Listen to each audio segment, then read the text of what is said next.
क्या एक chartered accountant अपनी ऑडिट रिपोर्ट बना के सबमिट कर दे, इसी से उसकी जिम्मेदारी पूरी हो जाती है? ये एक गलती का मामला नहीं है, बल्कि ऑडिट फेल्योर, ड्यू डिलिजेंस और रिपोर्टिंग रिस्पॉन्सिबिलिटी का उत्कृष्ट केस स्टडी है। स्वागत है मित्रों हमारे YouTube channel deep dive by CA Mishra में, और हम अपने चैनल की श्रृंखला में जिसमें कि हम कोड ऑफ एथिक्स पर सीए इंस्टीट्यूट की कोड ऑफ एथिक्स पर चर्चा करते हैं। कोड ऑफ एथिक्स में अब हम चर्चा कर रहे हैं विभिन्न केस स्टडीज की, जो केसेस ऑलरेडी इंस्टीट्यूट ने डिसाइड कर दी है।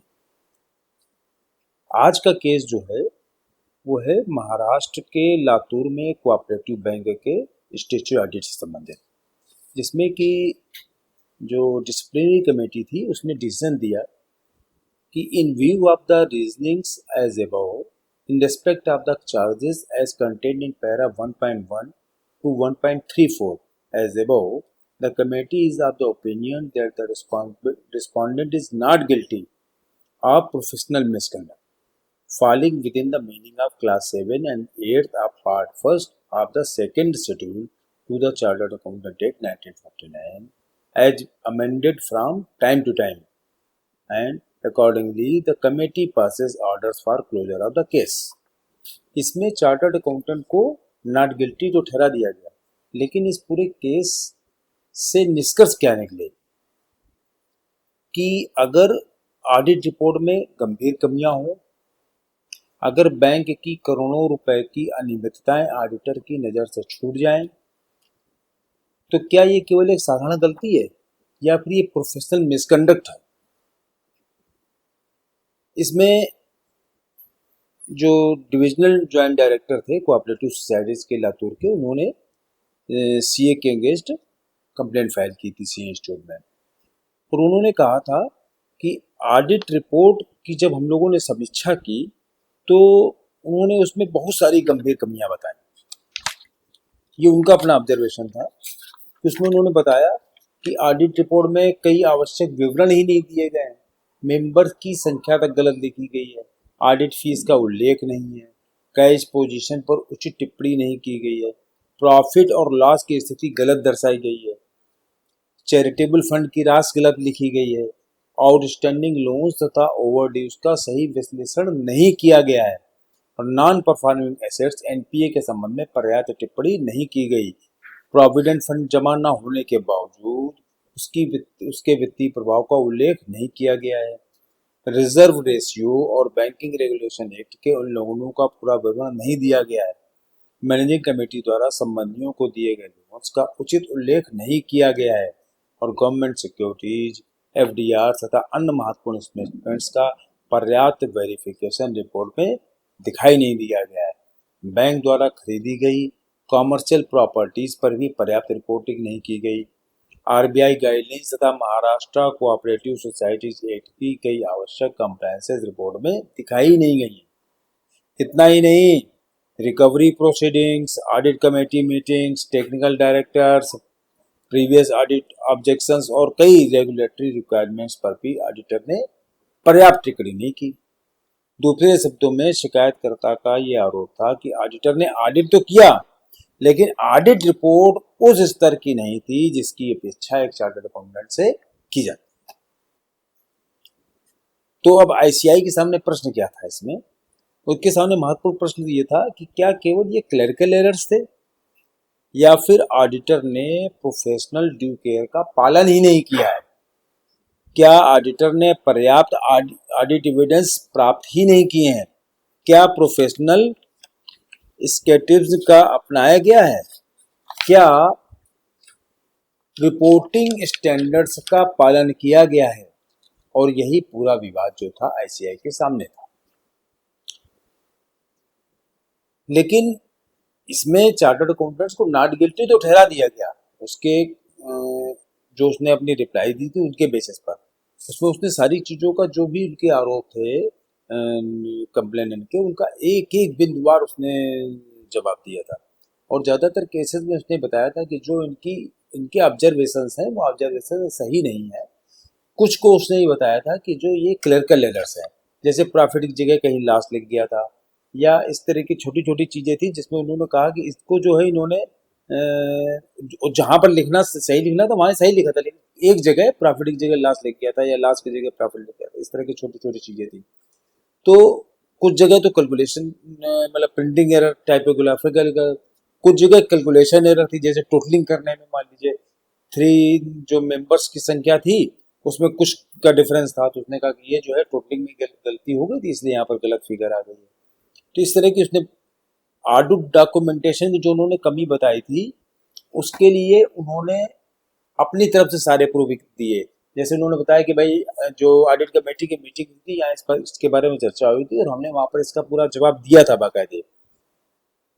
जो रिपोर्टिंग में अधूरापन कहा तो उन्होंने कहा कि नहीं, रिपोर्टिंग में अधूरापन इसलिए नहीं कहा जा सकता है इसको, क्योंकि हमने जिस चीज को महत्वपूर्ण समझा उस चीज को रिपोर्ट किया।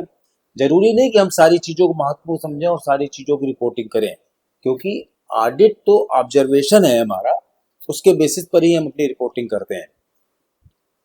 जो रेगुलेटरी नॉन कंप्लायंस को पर्याप्त रूप से हाईलाइट ना करने की उन्होंने ऑब्जर्वेशन दिया था। उसमें उन्होंने कहा कि यहाँ पर उस रेगुलेटरी कंप्लायंसेस की आवश्यकता ही नहीं थी। जैसे जहां पर उन्होंने कहा कि रिजर्व उन्होंने नहीं बनाया तो रिजर्व बनाने की आवश्यकता नहीं थी क्योंकि उसमें लॉस था। इस तरह की जो चेकिंग मतलब चीजें थी उसको उन्होंने बाकायदे उसका खंडन किया था। लेकिन अब इस पूरे केस में जो सीख मिलती है एक चार्टर्ड अकाउंटेंट को, एक प्रैक्टिसिंग चार्टर्ड अकाउंटेंट को जो इस तरह के कहीं ऑडिट कर रहा हो, कि ऑडिट डॉक्यूमेंटेशन में कहीं भी किसी भी प्रकार की कमी नहीं होनी चाहिए। चूंकि ये चार्टर्ड अकाउंटेंट इनके पास अपने पर्याप्त सबूत थे, उनके ऑडिट डॉक्यूमेंटेशन इनका पर्याप्त था, इसलिए अपने आप को ये सेव कर पाए, बचा पाए। अगर कोई मटेरियल मैटर है तो उस पर साइलेंस से काम नहीं चलेगा, उसको कहीं ना कहीं लिखना पड़ेगा, है ना। अब मान लो उसको शिकायत करता है, कह रहा है कि ये मटेरियल है हमारे हिसाब से, इसको इस पर ये इनका कोई ऑब्जर्वेशन ही नहीं है रिपोर्ट में। ये तो बात दूसरी है कि इंस्टीट्यूट पे उसको उस लायक नहीं माना कि उसको रिपोर्ट किया जाए। लेकिन इससे एक भी सीख मिलती है कि जो भी इस तरह के मैटर रहा है जो आपके सामने, अगर आपको लगता है कि आपको रिपोर्ट करना है तो रिपोर्ट जरूर करिए, क्योंकि ऑडिट केवल बाउचर की चेकिंग नहीं है। ऑडिट का अर्थ होता है कि आप एविडेंस कलेक्ट करें, उसको इवेल्युएट करें और फिर इसके बाद अपनी एक इंडिपेंडेंट ओपिनियन फ्रेम करें और उसके बेसिस पर अपनी ऑडिट रिपोर्ट बनाएं और वो सबमिट करें। तो अगर आपको इन इस तरह की गलतियों से बचना है तो सबसे पहले क्या है कि ऑडिट की चेकलिस्ट हमेशा बनाइए, इसको कभी मत छोड़िए। ऑडिट चेकलिस्ट जो होता है, ऑडिट प्रोग्राम जो होता है, अपने आप में इस बात का कंप्लीट प्रूफ होता है कि हमने सारे प्रोसीजर्स को फॉलो किया है। अगर वो हमारे फाइल में लगा है और हमने उसको मतलब उस पर अपने रिमार्क दे रखे हैं तो ये अपने आप में पर्याप्त सबूत होता है। दूसरा, हर ऑब्जर्वेशन का डॉक्यूमेंट्री एविडेंस रखिए। हमने जो चीज ऑब्जर्व की है वो कैसे ऑब्जर्व की है, हमने जो ओपिनियन फ्रेम की है उसके पीछे क्या कारण है, ये हमको डॉक्यूमेंट करके रखना पड़ेगा।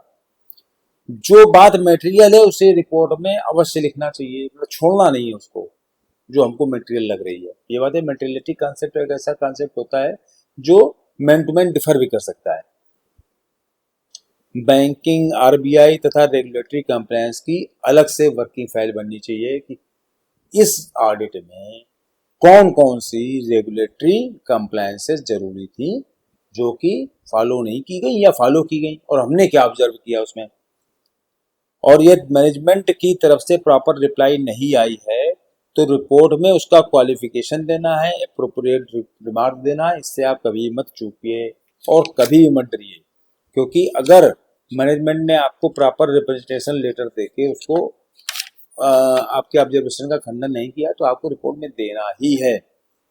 अब होता क्या है कि इस तरह की छोटी छोटी चूकों से आप जो है आईसीएआई की जो डिसिप्लिनरी प्रोसीडिंग है वहां तक आपको जाना पड़ता है। अगर आपने बहुत सारी चीजों को वहां पर ओपन कर दिया होता रिपोर्ट में तो ये पोजीशन ही ना बनती कि जो केस जो है डिसिप्लिनरी प्रोसीडिंग तक पहुंचता।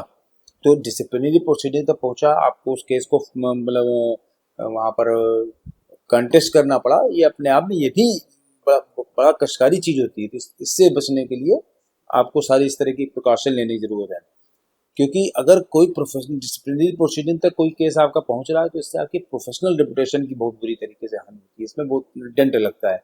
आपकी जो आपके ऊपर रेगुलेटरी एक्शन भी हो सकता है। मान लो बैंकिंग रेगुलेशन एक्ट के हिसाब से कोई चीज छूट गई तो वहां से भी आपका एक्शन हो सकता है।